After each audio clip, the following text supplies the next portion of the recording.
Amir Abdou avec InstaFoot, RP Media. Bonjour Amir Abdou, on pourrait t'appeler le GPS. Tu as réussi à placer les Comores sur la carte du football. Tu as récidivé avec la Mauritanie. Euh, Tout est réussi dans une certaine mesure. Euh, Tu es né à Moroni, aux Comores. Explique-moi comment tu es arrivé en France et comment tu as croisé le chemin du football pour que enfin ça devienne ton métier. Bonjour. Euh, Écoutez, je suis arrivé à l'âge de 2 ans. Euh, il y avait à l'époque beaucoup de Comoriens qui sont venus s'installer sur Marseille, dont mon père qui était navigateur. Et il est arrivé le premier avec ma mère et moi je les ai rejoints juste après. On s'est installé dans le 14e arrondissement. Voilà, après, bon, on a fait une nouvelle vie, on a commencé à se construire là-bas et tout en allant à l'école et aussi avoir aussi cette passion du football parce que le football c'est universel et c'est un des sports où un des moins chers qu'on puisse avoir pour pouvoir participer et jouer pour se faire plaisir en tant qu'enfant. Voilà, et après mes débuts après de licence où j'ai pu être licencié dans des clubs entre guillemets de quartier, de formateurs même. On les appelle les clubs formateurs, notamment Burel, la JO Saint-Gabriel. Voilà, tous ces clubs-là où j'ai pu participer et puis jouer quand j'étais gamin. Et au fil du temps, ben, on a continué à apprendre le football comme tout enfant rêve de jouer, d'être professionnel. Voilà, et puis sur une période où j'avais 16 ans, je suis parti aux Comores, je suis rentré aux Comores avec mes parents, puisque ils ont voulu rentrer à Moroni. J'ai fait ma scolarité là-bas, j'ai continué à jouer au football et je suis revenu en France chez mon oncle qui m'avait accueilli sur Bordeaux et je me suis retrouvé dans des clubs un petit peu bordelais où je me suis retrouvé à jouer en junior et après je basculais en senior pour jouer en division d'honneur. C'était à l'époque c'était la D3, D4, c'était la D4 et ça a basculé après en CFA2 et j'ai eu des blessures qui se sont accumulées très vite parce que je me suis fait des ligaments croisés très tôt, à l'âge de 22-23 ans. Et entre-temps, ben, j'apprenais le métier aussi d'éducateur, parce que je m'occupais de tout petit, à l'école de football. Puis la passion elle est arrivée et ça a matché et j'ai adoré ce côté-là, tout en jouant dans le milieu amateur, quoi. Donc tu as passé le clair de ta carrière de footballeur en amateur, mais à quel moment la décision est venue pour être coach? Tu t'es senti capable d'entraîner les autres jusqu'à aujourd'hui à atteindre ce niveau qui est le tien. Ben, en fait, je me suis retrouvé à partir dans le Lot-et-Garonne, où j'avais signé au club du SUA Football. À l'époque, le club était en DHR. On est monté de la DHR jusqu'à la CFA2 et j'avais arrêté en division d'honneur puisque ma santé ne me le permettait plus et je me suis retrouvé à avoir un cursus normal. J'avais des jeunes, des 18, j'avais grimpé tous les échelons. Je me suis retrouvé à prendre l'équipe réserve où quand j'ai pris l'équipe réserve, j'ai pris goût à entraîner. Cette équipe à l'époque, elle était en promotion de ligue. On est monté jusqu'en DSR. On avait fait 3 ou 4 montées d'affilée. Et je me suis retrouvé après adjoint de la CFA2. Et à cette période-là, on avait fait 2 16e de finale de Coupe de France, notamment contre le Paris Saint-Germain sur ma deuxième année. Et puis après, bon, je suis parti du club et je me suis retrouvé dans un club euh, rurale entre guillemets, qui était en division d'honneur. On est monté pardon, on était en division régionale, en DHR. On est monté en division d'honneur. Et, à ce moment-là, ben, on avait reçu l'Uzenac à l'époque, qui était une équipe qui devait accéder à la Ligue 2 cette année-là. Et on les sort en Coupe de France. Je crois que c'était au 5e tour. Et là, à ce moment-là, ben, ça avait fait un petit boom dans les journaux et la fédération m'a contacté pour être adjoint de Henri Stambouli, qui devait prendre l'équipe des Comores. Et au bout de 2 ou 3 mois, Henri Stambouli a décliné l'offre. On va y arriver. On va y arriver. Ces expériences-là d'entraîneur ici en France, Ouais. comment ça t'a construit? Ben, en fait, ce qui m'a apporté, c'est d'avoir connu toutes ces catégories. Ben, des fois, en fait, il y a des entraîneurs qui arrivent de suite au niveau professionnel, au niveau senior. Et c'est important pour moi de connaître tous les rouages de son fonctionnement là. Et ça m'a endurci, quoi. De pouvoir mettre les mains dans le cambouis. Et ça m'a plu parce que ça m'a permis de pouvoir avancer dans mon cursus et dans ma carrière euh, que je suis arrivé maintenant. Tu avais commencé à parler de la connexion avec la sélection comorienne chez toi. Comment ça s'est fait maintenant? Tu peux nous expliquer comment s'est fait la connexion parce que l'histoire, elle est magnifique. Ouais, je dis, il y avait le manager à l'époque qui s'appelait Ben Amir, ça a dit, et qui m'appelle entre-temps, une semaine après le match de Isenac qu'on avait éliminé. Il m'appelle, il me dit, il se présente, ben, manager de l'équipe nationale, Ben Amir Saadi, je viens pour te solliciter pour rentrer dans le projet de l'équipe nationale. Au départ, je pensais que c'était un canular, quoi.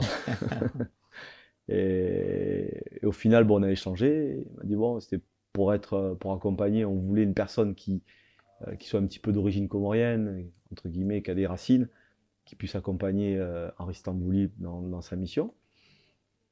J'avais longuement hésité et au final, je me suis dit oui, pourquoi pas, ça m'intéresse, quoi. Ça m'intéresse, ça m'intéresse.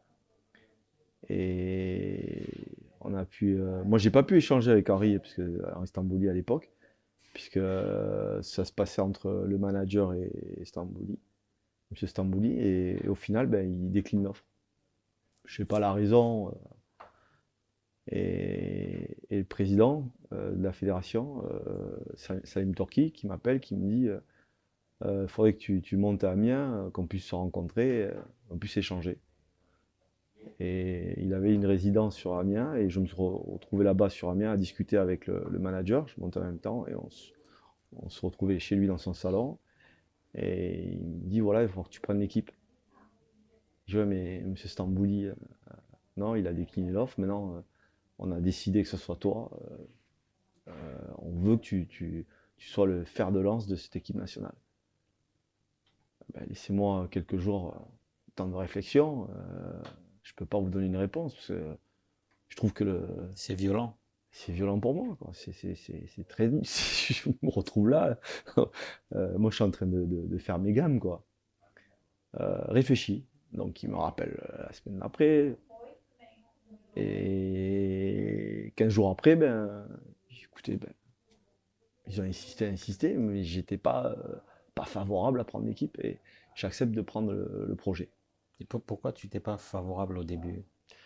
Parce que c'est quand même difficile, parce que c'était une sélection qui était en éveil depuis 2 ans, et qui était 198e classement FIFA, qui avait très peu de moyens, et de passer, je dis, pour moi la marche, je la trouvais trop haute pour moi, quoi. Donc de me retrouver un entraîneur international, c'était un peu compliqué pour moi. Et je me sentais pas les épaules, j'avais pas les épaules pour moi assez larges pour prendre ce projet. J'étais quand même honnête dans ma réflexion, quoi. Et au final, je prends le projet. Je prends le projet au mois de mars, ben, c'était date FIFA. Et à ce moment-là, ben, j'étais avec le club.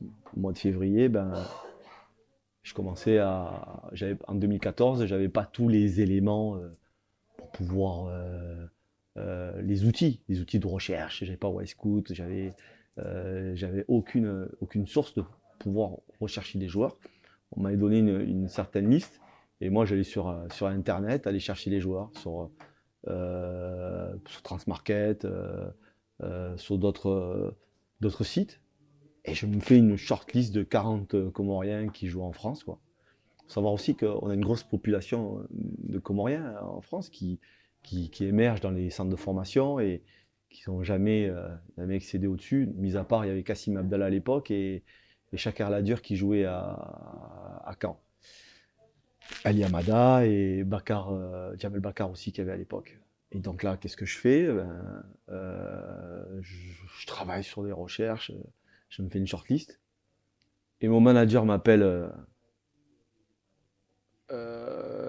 fin février. Il me dit, bon, ça y est, on a trouvé un adversaire. On va jouer sur Marseille, on a trouvé un adversaire. Pour reconquérir un petit peu le public, puisqu'il y a une grosse communauté marseillaise, comorienne qui est là-bas. Euh, on va jouer à Marseille. Mais vous avez trouvé l'adversaire? Oui. Finaliste de la CAN, Burkina Faso. J'ai dit, mais vous rigolez, quoi. Tu es sur un nuage. Je ne me pas sur un nuage. Mais qu'est-ce que. L'équipe nationale, pendant 2 ans, n'a pas joué. Vous me trouvez un adversaire. Le finaliste de la CAN. Finaliste de la CAN. Mais ça va être difficile. Bon, on redouble d'efforts. Je construis mon staff. J'avais récupéré, à l'époque, il y avait Gilles Bourges, qui était au PSG, qui avait bossé pendant 2 ans au PSG. Et au final, ben, il se retrouvait sans emploi. Par l'UNICATEF, je le récupère. J'avais récupéré un ami à moi, un adjoint qui est entraîné en CFA. Et on reconstitue le staff avec mon ancien préparateur physique qui était avec moi au SUA. On reconstitue le staff. On part à Marseille là-bas. Et on a 3 jours pour préparer notre match, 3 ou 4 jours. Donc on se retrouve avec un groupe de 35 joueurs. Il a fallu composer une équipe. Voilà, on a mis. Donc fallait partir sur les fondamentaux, quoi. Un peu sur l'aspect défensif, un peu de transition. Et voilà, avoir une base solide. Voilà, on montait un peu le projet. On avait doublé un peu les séances. On avait fait un peu de vidéos, on avait fait un peu d'exemples sur les équipes adverses, ce que je voulais qu'on fasse, qu'on puisse mettre en place, voilà, et que je leur expliquais aux joueurs que voilà, on n'est pas là pour se faire plaisir, mais pour que je veux qu'il y ait un groupe qui soit né là.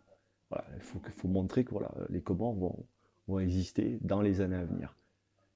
Donc on se retrouve à jouer à Martigues devant 9000 personnes. Et on fait un partout. Résultat final. Résultat final, un partout.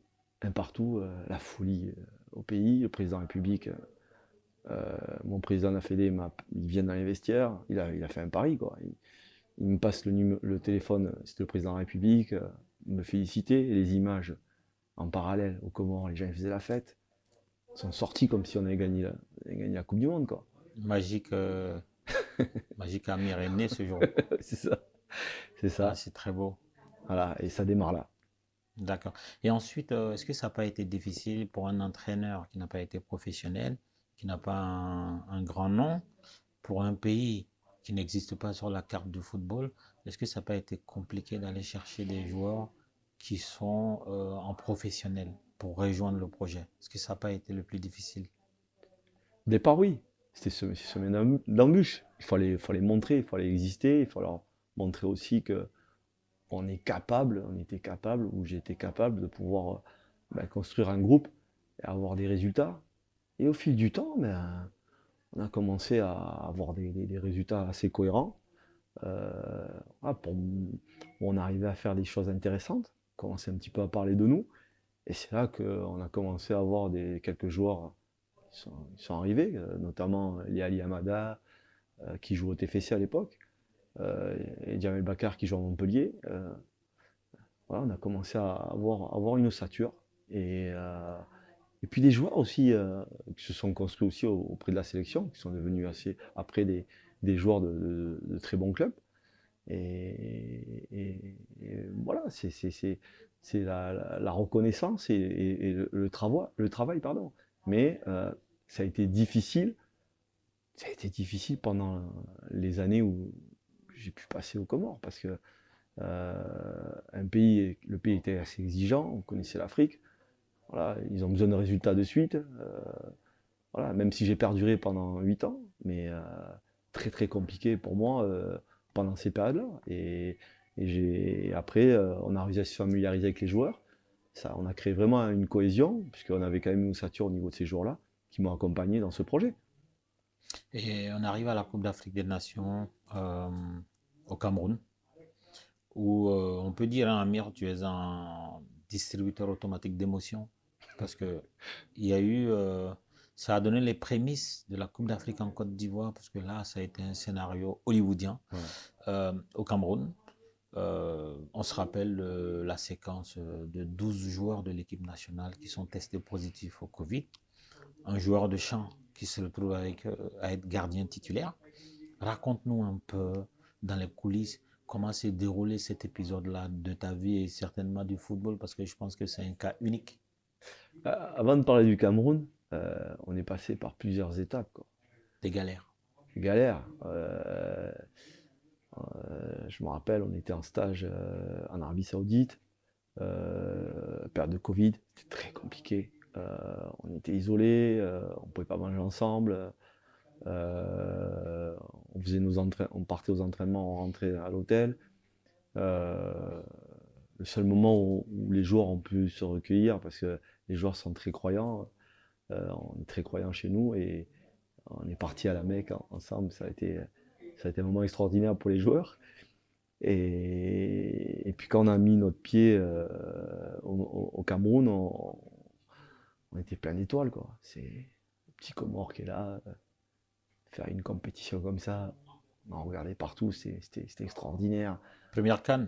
Première CAN de l'histoire, parce qu'il faut savoir que la fédération, la fédération des Comores, elle existait depuis 2002. 2002. Elle a été affiliée, je crois, c'était en 2008, je crois. Voilà, donc Dans 16 ans ouais, pour participer à sa première CAN. c'était extraordinaire. Se retrouver là devant des grands noms notre premier match qu'on joue contre le Gabon, on ne méritait pas de perdre, on perd ce premier match de 1-0. Et on apprend de nos erreurs. Deuxième match, on joue contre le Maroc, mais ils nous ont surpassés. C'était vraiment au-dessus, quoi. On n'a pas vu le jour. C'était une grande équipe marocaine.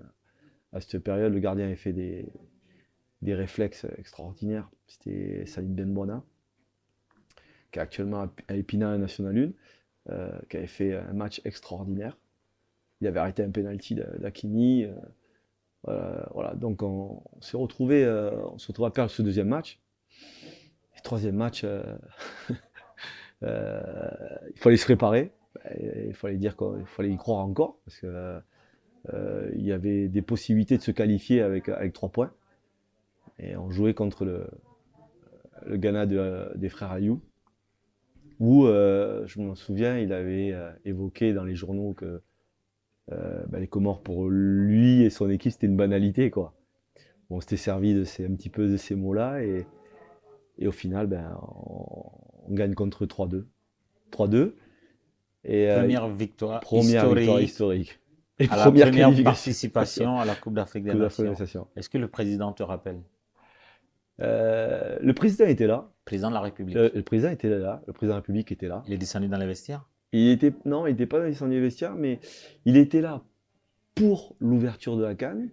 Et après, il m'a appelé, bien entendu, il a fait l'ouverture de la CAN, il a fait notre match. Et il était rentré pour raison personnelle. Mais c'est vrai, il m'a appelé pour nous féliciter. Et il fallait attendre les résultats de toutes ces équipes le lendemain ou les 2 jours qui suivaient. et on était tributaire de 3 ou 4 équipes. 3 ou 4 équipes. Pas une, hein. La Côte d'Ivoire avant l'heure. Voilà, 3 ou 4 équipes. C'est impressionnant. Et je crois que le dernier match, Sierra Leone, ils ont un penalty à la 91e, 92e minute. S'ils marquent, eux, ils étaient qualifiés. Et Et nous, vous on rentrez à sort. la maison. Ouais. Et le joueur, il loupe le penalty. Waouh. Et là, explosion. Dans tout le pays, dans les On se vestiaires. retrouve à 8e. D'accord. La magie du football. Oh, c'était beau. Ah ouais, c'était extraordinaire. La suite est encore plus extraordinaire. Ouais, ouais, ouais. Après, bon, on a eu des péripéties que vous connaissez. Je vais pas rentrer dans les détails. Mais justement, comment tu vis ça, que 12 joueurs soient Ouais. sur la liste des positifs au Covid-19? Comment on se prépare dans une telle situation? Comment on fait ça, son plan de match, on fait son classement? Bah, en fait, pour nous, c'était un bonus, quoi. Se retrouver là déjà, en 8e. On n'avait plus rien à perdre, quoi. Hmm. On avait fait une grande partie du chemin pour nous. C'était extraordinaire, se C'était la retrouver plus belle page de l'histoire du football là. comorien. Ah oui, pas plus belle que ça, mais on a joué. Avant de jouer, ben, il fallait se préparer parce qu'il faut savoir que ben, le premier gardien, il avait eu Ben Bona avait eu une fracture de la clavicule contre le Ghana. Pardon. Ali Amada était covidé et le troisième gardien était covidé. Donc L'entraîneur ne peut pas jouer. et l'entraîneur ne peut pas jouer. L'entraîneur ne peut pas jouer et l'entraîneur était covidé aussi. Je me suis retrouvé covidé aussi dans ma chambre. Donc qu'est-ce qui s'est passé? Ben, il a fallu anticiper avec l'entraîneur des gardiens qui était Padovani, qui est actuellement chez vous au Mali, qui était l'entraîneur des gardiens. Euh, donc il a fallu choisir un gardien. Donc Pado avait sondé les joueurs et effectivement il y avait Chaka Adur qui s'est proposé être gardien. Il s'est proposé être gardien. Shaker qui n'a pas une morphologie de gardien. Il faisait 1 C'était une histoire bizarre. Ouais, 1m74. Pas d'allure du tout, quoi. Donc il a fallu avoir une personne qui parte au but. Lui, il a choisi d'aller au but. Et il a fait ça. Il a fait son taf. Ça a failli marcher, hein. Ça a failli marcher. Ça a failli marcher. Après le but de Youssouf Mchangama, on revient à 2-1 et on n'était pas loin du 2-2. Onana, il fait des arrêts extraordinaires. Le Cameroun a commencé à avoir peur, à reculer. Ils se sont dit, mais qu'est-ce qui se passe, quoi? On a poussé, poussé, poussé et on est sorti la tête haute. Avec cette page de l'histoire, hein, la plus haute marche, hein, de l'histoire du football comorien, comment le peuple vous le rend? Est-ce qu'aujourd'hui, quand tu pars chez toi à Moroni, comment ça se passe avec le peuple, avec les fans? Eh ben, je suis adulé. En fait, je suis vraiment un ambassadeur, quoi. Même depuis que je suis parti, je suis un ambassadeur. Les gens se souviennent de moi, se rappellent de moi, me côtoient. Voilà, ma notoriété n'a pas changé, quoi. Pas changé. J'ai laissé une empreinte au sein de mon pays, quoi. Samuel Eto'o est revenu dans son pays pour être président de l'Africa Foot. Est-ce que toi, tu as envie de prendre la place du président de la République avec cette nouvelle notoriété? Ah non, non. Non, c'est Non, je fais non. pas de politique, non, non, non, On ne pas pourra du pas tout. faire de campagne du coup. Non, pas du tout. Ensuite, comment tu as atterri en Mauritanie s'il n'y a aucun rapport?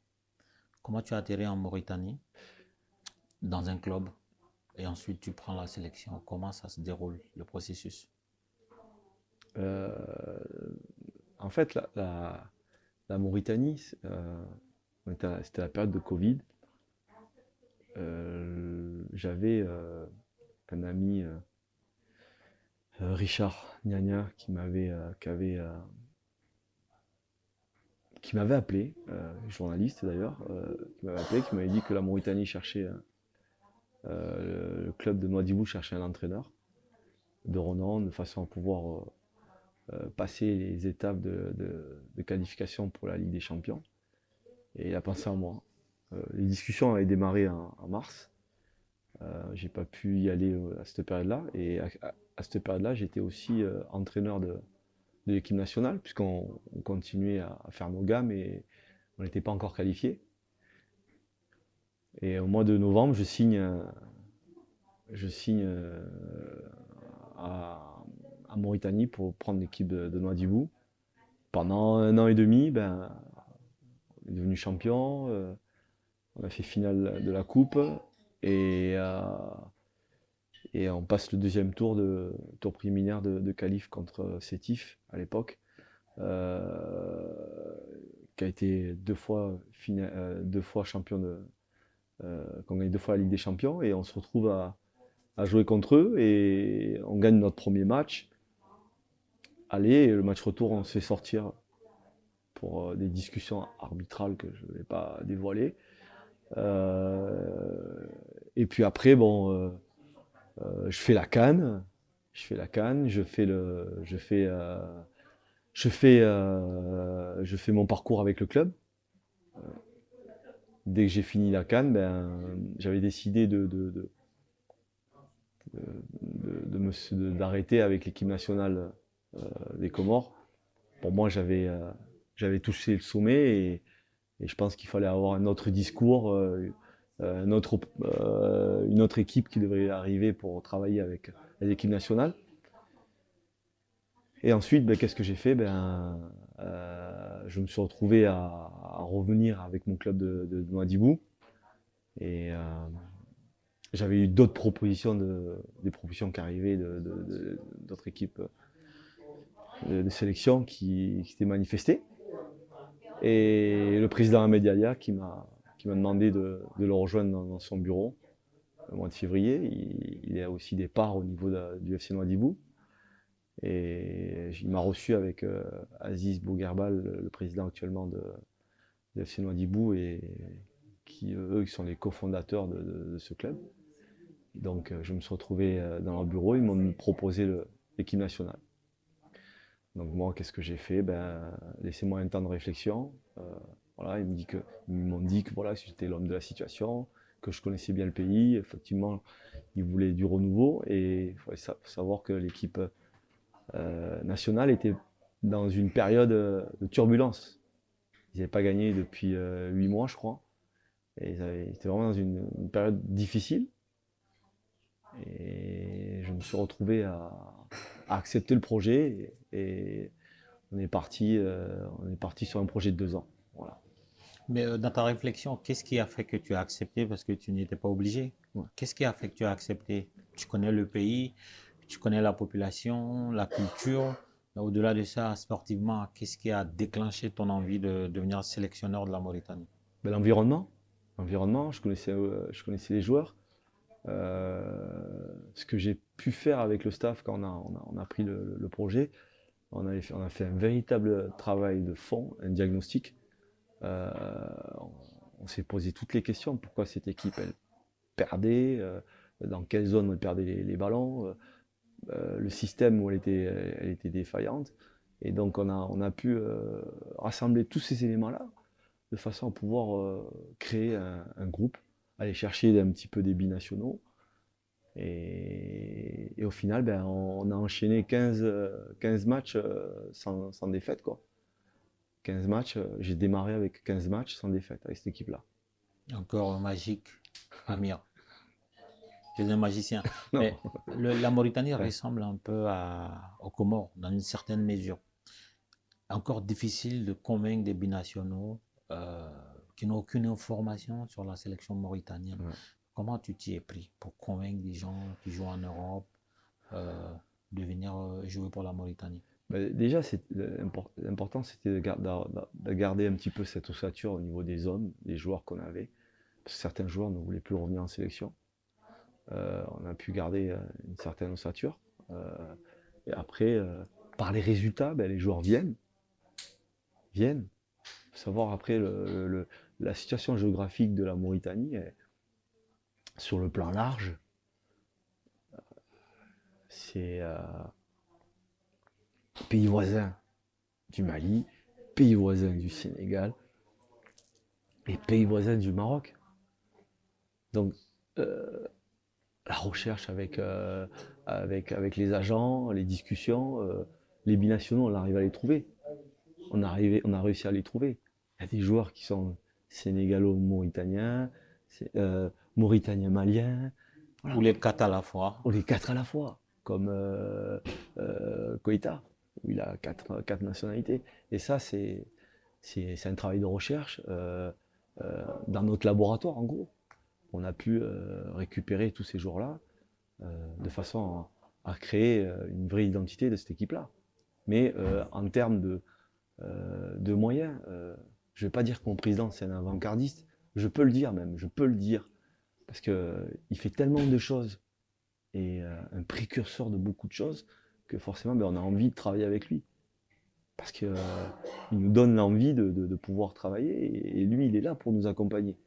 Il est là, il connaît le football, il est là pour nous accompagner et il fait, pour moi c'est un exemple du prototype du président d'une fédération. Il y a ce que tu dis, d'autres le disent d'une autre manière, avec les binationaux maliens, mauritaniens, sénégalais, mauritaniens ou marocains. D'autres disent que c'est l'équipe B du Sénégal qui défend les couleurs de la Mauritanie. Il y en a qui parlent de tontine pour offrir des joueurs à la Mauritanie. Bon, c'est rien de méchant. Est-ce que ce genre de choses, vous en parlez dans le vestiaire avec les joueurs? Non, non, parce que pour moi, du moment où ils viennent endosser le maillot de la Mauritanie, c'est des Mauritaniens. On n'est pas une équipe bis du Sénégal comme ils peuvent le prétendre. C'est pas, c'est pas le cas. Ils ont des origines. Comme j'ai dit, il y a une mixité c'est tellement melting pot tout ce qu'on peut voir là au sein de ces pays qui sont voisins. Non, pas du tout, non. Non, non. Non, on en parle. Ça parle beaucoup de langues chez nous. Ça peut parler Hassani, le français. Il y a du Wolof, il y a du Souniké. Voilà, ça parle toutes les langues dans le vestiaire, quoi. Euh, on a eu la Coupe d'Afrique au Cameroun hein, avec la Mauritanie. Tu n'étais pas encore là. Et ensuite, bon, pendant cette Coupe d'Afrique, on voyait un peu la Mauritanie comme un distributeur automatique de points aux adversaires. Et ensuite, la Coupe d'Afrique de la Côte d'Ivoire, on ne les prenait pas de haut, mais on ne s'attendait pas à ce qu'ils viennent faire un exploit bien sûr à la dimension de la Mauritanie. Donc, quels ont été les ingrédients de ce succès-là? C'est-à-dire que des premières victoires et d'une qualification historique en huitième de finale. Quels ont été les ingrédients de ce succès? Même malgré qu'il y avait des défaites sur les deux premières journées, la Mauritanie a montré de très belles choses. On perd 1-0 contre le Burkina à la 91e minute. 91e, 92e, dans les arrêts de jeu. Un penalty. On a fait une très très belle prestation. Et le deuxième match, on perd contre l'Angola, où on perd 3-2. Ça s'est joué c'était un super match. Un match, les spectateurs se sont régalés. C'était un match de transition où on ne méritait pas de perdre. On ne méritait pas de perdre. On avait la possibilité d'aller chercher ce résultat-là. Et le dernier match, on a joué contre une équipe algérienne. On savait que l'Algérie, il leur fallait un nul pour se qualifier. Nous, on n'avait rien à perdre. On savait qu'on pouvait aller chercher quelque chose ensemble. Il fallait y croire. Les joueurs, sur à la fin du match contre l'Angola, baissaient tous la tête, quoi. Le président, même, je pense qu'il avait pris la décision déjà de prendre son billet pour rentrer. Et j'ai dit à mes joueurs, mais on va le faire. Il suffit d'y croire. Ce que vous avez fait, il n'y a rien à jeter. Et c'est de la persévérance et arriver à respecter le plan de jeu qu'on va mettre en place. Ne vous inquiétez pas, on mettra un projet de jeu. on va réussir à aller chercher un résultat. Et le scénario fait qu'on marque en fin de première mi-temps. Et on a été performant. Puis la deuxième mi-temps, en gestion de ce match-là, ben, on a continué à attaquer. On a défendu, mais on défendait en avançant parce qu'on savait que si on était dans nos 30 mètres positionnés, à un moment donné, on allait se faire punir contre cette équipe-là de qualité. Et on a continué à avancer et au final, ben, on va chercher cette belle qualification historique pour la Mauritanie. Tu as quand même réussi. La Mauritanie est un pays ethnique, une diversité ethnique, tu le dis. Et cette victoire-là, historique, de ce que j'ai appris, ça a soudé les gens. Comment tu as perçu ça quand tu reviens au pays? Comment c'est vécu? Et toi, tu changes de dimension, exactement comme ça s'est passé avec les Comores. Tu changes de dimension. L'ancien entraîneur de club de Nouadhibou qui pouvait sortir faire ses courses n'est plus possible. Du coup, comment tu vis tous ces succès-là, toutes ces magies-là, partout où tu passes? Déjà, c'était tellement beau de revenir au pays, en Mauritanie. On a été idolâtrés, reçus comme des rois. L'accueil a été Sa majesté sensationnel. magique, Amir. Sensationnel. Et on a vécu de moments de gloire. De gloire. Et ce qu'on a pu faire, c'est arriver à fédérer tout ce pays. Tout ce pays-là a été derrière cette équipe nationale. Et on a vraiment senti l'unité totale au niveau de, de ce pays. Et ça a rendu beaucoup de joie. Et au niveau aussi politique aussi, hein, ça a donné une dimension Il y a eu un soft très power. importante. Hein? Il y a eu un soft power. Soft power. C'est que la marque mauritanienne existait dorénavant et désormais, pardon, sur la carte du football. Exactement. Même malgré qu'elle avait déjà connu deux CAN, mais elle n'avait jamais gagné de match. Et se retrouver là en huitième, waouh! On était des exemples, quoi. On était des exemples. On était des ambassadeurs. Les joueurs étaient devenus des ambassadeurs. Et forcément, ben, on est regardé différemment.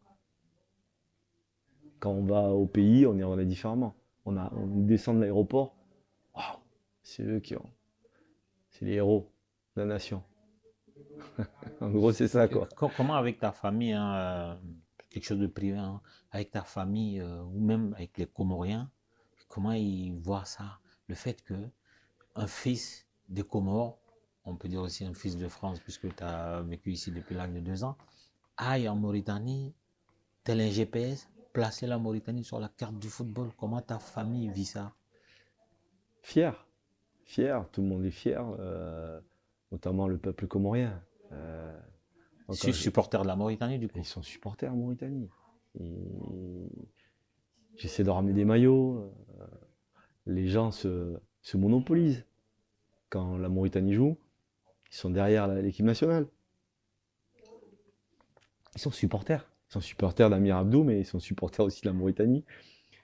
Et ça, c'est extraordinaire. Parce qu'en fait, c'est une fierté. En fait, depuis que je suis parti, ils ont continué à me suivre. Ouais, tu es un ambassadeur. Je suis un ambassadeur. Si ça se passe bien, c'est le Comore. Ça se passe mal, c'est le Comore. C'est Donc ça. tout le monde prie pour toi. C'est ça.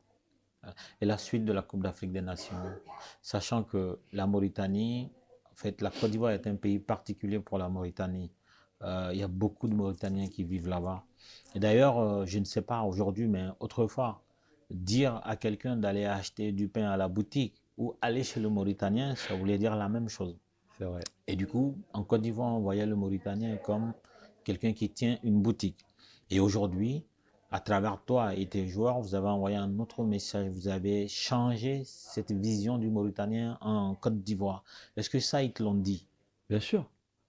On a montré que le football existait en Mauritanie. qu'il y avait une équipe. Et les Ivoiriens, bien entendu, ben, c'est vrai que les Mauritaniens sont identifiés comme des boutiquiers, comme ils disent là-bas. Mais voilà, on a rendu une belle copie, une belle image. Et malheureusement, ben, on se fait éliminer contre le Cap-Vert. Ils sont venus nombreux. Ils sont venus nombreux à Abidjan, mais ils étaient fiers de leur équipe.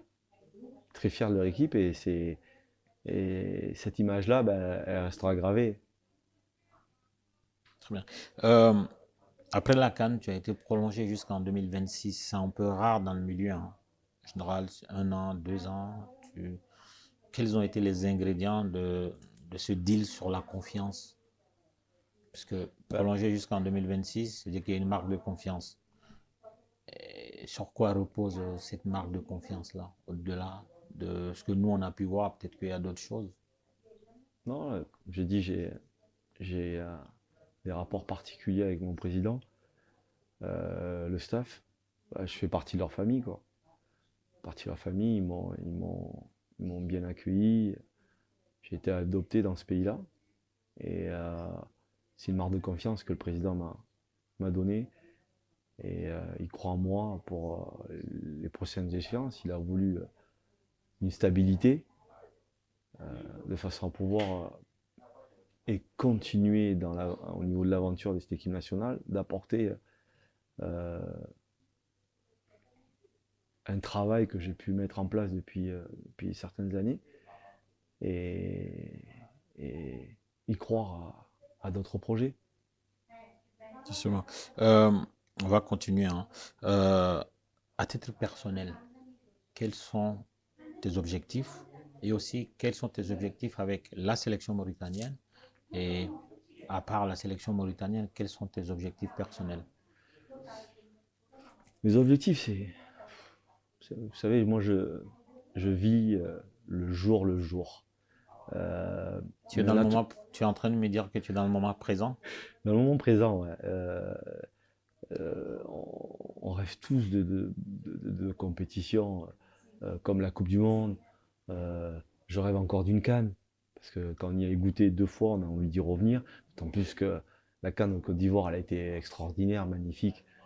Elle a été sensationnelle. J'en ai eu plein les yeux, quoi. La prochaine, elle va être au Maroc. On veut y goûter, on veut y participer, quoi. La Mauritanie est qu'à 2 heures. Je veux que le peuple aussi puisse venir en Mauritanie. On a beaucoup de Mauritaniens qui sont au Maroc. C'est un pays frère avec le Maroc. Voilà, on a envie d'y retourner, quoi. Donc ce projet-là est avant tout important. Et après, bien entendu, ben, il y a les qualifs là, qui vont redémarrer les qualifications de la Coupe du Monde, qui vont redémarrer au mois de juin. Voilà, il faut y croire. J'ai dit, on reçoit 2 fois chez nous. On va voir si on est capable de se surpasser, d'être performant, d'avoir une envie d'aller chercher peut-être une qualification. Moi j'y crois, on y croit, on y croit, on a envie d'y aller. C'est de la persévérance, hein, c'est de l'envie, c'est une détermination. Voilà, donc il faut que toutes les planètes se rassemblent à ce match-là. Donc euh, à ces matchs-là, pardon, ces 2 matchs-là. Donc voilà, donc on a 2 matchs à domicile. C'est à nous de bien les négocier. Et si on arrive à bien les négocier, ben, pourquoi pas y croire après encore. Mais c'est un rêve, c'est un rêve. On va croiser les doigts. Croisez les On doigts. va tous être Mauritaniens pour ce coup-là. Hier, on était à un événement FAV avec Samuel Eto'o, Jérémy Djitap et d'autres gloires, hein, africaines. Et on a évoqué ça avec lui, le fait que lui soit dans le board au Cameroun et que des gens comme toi, Amir, à la tête de la sélection en Mauritanie, Eric Chell au Mali, Edouard Cissé, Aliou Cissé au Sénégal, Emers Faye en Côte d'Ivoire ou même au Maroc aussi un local. On Walid s'est dit Regragui, que, ouais. voilà, Regragui, est-ce que quelque chose est en train est-ce qu'il y a un nouveau paradigme, est-ce qu'il y a un nouveau vent qui souffle un peu sur le football africain, matérialisé par les fils du continent qui viennent mettre la main à la pâte? Comment toi tu vois ce paradigme-là? Après, comme je l'ai dit, ce sont certains joueurs qui ont repris leur sélection, ce sont des anciens internationaux. Euh, on a eu la formation européenne, on est des binationaux en gros. Et forcément, bien sûr, c'est un vent nouveau, une fierté. Une fierté que tous les entraîneurs puissent travailler avec leur pays. Mais c'est pas anodin, quoi. Pour moi, c'est pas anodin parce que tous ces entraîneurs que vous avez cités, c'est des travailleurs et ils connaissent le football et qui sont quand même idolâtrés aussi dans leur pays, quoi. Donc c'est pas anodin. Même si moi je me considère comme avec Florent Mbeng, qui a été un des premiers, je me considère aussi des premiers avant. Avant, je parle pas d'Aloïs Cissé, je pense que Aloïs Cissé est arrivé en même temps. Avant les Walid Regragui qui sont arrivés juste après, les Amers Faye exactement. Voilà, on est sur une nouvelle vague, quoi, une nouvelle ère, et que les dirigeants arrivent à faire confiance. Dans ton match avec Eric Schell, est-ce qu'on peut dire que tu es mené 1-0 quand il t'a chippé Modibo Sagna, dont le papa est mauritanien et la maman est malienne. Aujourd'hui, il est international malien. Est-ce qu'on peut dire que dans ce petit match-là, parce que je sais que vous vous connaissez, vous êtes amis, est-ce que Eric Schell mène ou est-ce que c'est une égalisation? Non, non, non. Après, comme j'ai dit, c'est partie du jeu, hein. Avant tout, le joueur, euh, quand il a plusieurs nationalités, il faut qu'il se sente bien. Voilà. Il a son intérêt, son propre intérêt. Euh, Modibo a choisi de l'échanger. D'ailleurs, on s'est appelé après. Il n'a pas mort d'homme, hein, c'est normal. Hein. Il a choisi le côté de sa mère. Il s'est senti plus malien. Ça, c'est tout à fait logique. Hein. Et je suis très, très content qu'Eric l'ait pu récupérer. Voilà. Nous, on a réussi à avoir Boubacar Koïta, qui nous a apporté un plus aussi, qui aurait pu prendre la nationalité malienne ou sénégalaise ou belge. Voilà, il est venu avec nous et il a cru à notre projet. Et je suis fier qu'il soit avec nous et qu'il nous apporte beaucoup dans cette sélection et il va pouvoir nous faire grandir par la suite. Donc 1-0, on peut dire. Est-ce que tu as le sentiment que sur le continent africain, les gens comprennent la notion de binationalité, le fait d'avoir la possibilité, ou même triple nationalité, ou 4 nationalités? Est-ce que tu as le sentiment que les gens comprennent qu'il y ait des joueurs, par exemple, qui sont mauritaniens français ou comoriens français et qui optent pour la France? Certains les voient comme des traîtres, comme des gens qui ont abandonné leur pays, sachant qu'ils ont 2 pays. Tu, tu as eu vent de cette façon-là de voir la notion de la binationalité? La binationalité, on le voit, vous l'avez bien dit, hein, en France. Moi, je fais la comparaison à mon échelle. Quand je parle de binationalité, je peux prendre un Sénégalais mauritanien. C'est comme en France, le joueur il va choisir quoi? Il va choisir un joueur qui est né en France, qui est d'origine de, au lieu de prendre le pays de ses parents, il va peut-être prendre la France, parce que la France a plus de moyens, a plus de visibilité. Voilà, le Sénégal, c'est exactement la même chose. Ben, le joueur, il voit qu'il ne peut pas jouer avec l'équipe nationale du Sénégal, eh ben, il va avoir une partie de sa famille, ben, qui sait qu'il y a de la famille mauritanienne, ben, le joueur va venir en Mauritanie. C'est à mon échelle à moi. Et c'est partout pareil. C'est partout pareil. Ça fait partie aussi des choix de certains joueurs. C'est des choix de carrière que malheureusement qu'on ne maîtrise pas.